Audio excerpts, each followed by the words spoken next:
I'm kind of impressed by the MAONO PD400X. I mean, it has its flaws and we will get to them, but overall I'm impressed. Let me show you why.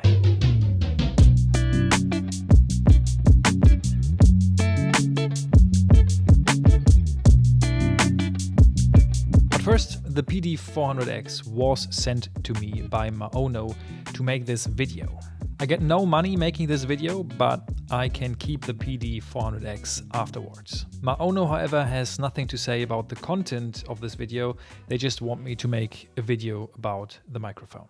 So let's begin with the positives. It comes in a box, which is appreciated, but what's exciting is what's inside the box. You get the microphone, a pop filter, which we will come to later, and you also get not only a USB-C and USB-A hybrid cable, but also a XLR cable and a mic stand. That is remarkable because most mics do not come with a XLR cable in the box, and a mic stand is also not that common. The microphone itself feels very durable. The body and the mesh are made from metal. The buttons feel alright, and the light animation around the knob not only looks quite nice, but is also pretty usable. Thanks to the colored LEDs, you can easily identify that your audio is clipping and do something about it. This right here is the mute button. I can click it. And now I'm unmuted. So this is the mute button, and it's very well placed. You can touch it in nearly every position, no matter where your microphone is. Great. The gain via USB is solid, and I don't have to use 100% gain at all times like I have to with the Shure MV7. Actually, at the moment, I'm using 50% gain with the PD400X. But what really surprised me about that microphone is the sound of that thing. If you use the microphone right out of the box via USB, the PD400X has an okayish sound, I would say, but if you play around with the MAONO Link software, which reminds me an awful lot of the Shure Plus Motive app, you can actually achieve great results with this microphone.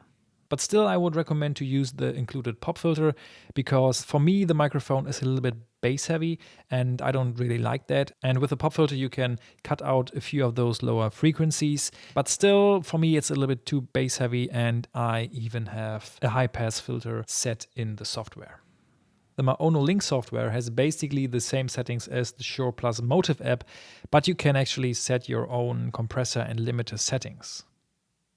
If you aren't that familiar with compressor, limiter, gain and all that stuff, you can just switch to the standard tab where you can select the sound based on the distance and the tonality you want to achieve.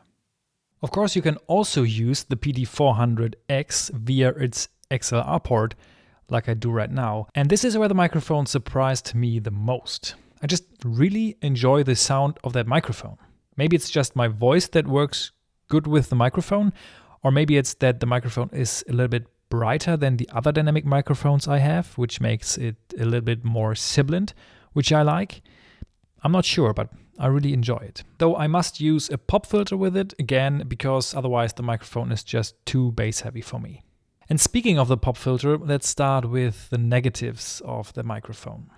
The pop filter works perfectly fine, but the material is cheap and you can see that, you can feel that, and you can smell it.